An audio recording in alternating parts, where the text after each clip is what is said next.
Nakakita nagkakain ng ganyan kabuti. Yan, kung tawagin ay susong kalabaw. O, kita nyo. Ano? Walang lasa ito. Ito pala pare. Ay.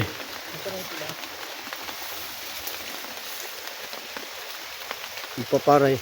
Yan, narito ako. Tama lang. Ito. Alright. Puno. Parang mamarang, ang dami. Parang meron ko din.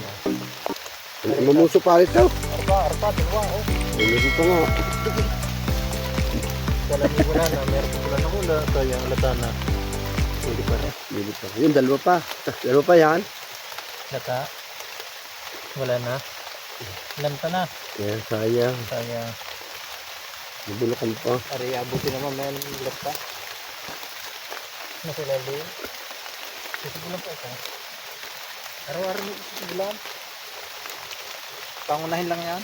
Kaya madami. Hello po mga kabaro yan, no? Nakita ko yung nakabuti. Nakabuti, oh. Yung pa, oh. Oh, yun. Ang dami. Yan, oh. Yun. Kabuti, kabuti. Kabuti. Yan po mga kabaro. Ano masasabi niyo sa kabuting ito? Ano kabuti ito? Ayan, oh. Wow. Ito na nga. Kabuti nga. Ang daming kabuti. Nakain baga kaya ang kabuting aray? Ayan. Oh. Mayroon baga ho sa inyo ng gantong kabuti? May garning kabuti ka ho sa inyo. Ayan, kung nakakain ho aray. Ay, marami.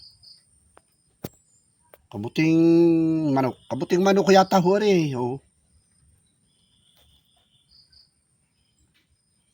Ayan mga kabaro.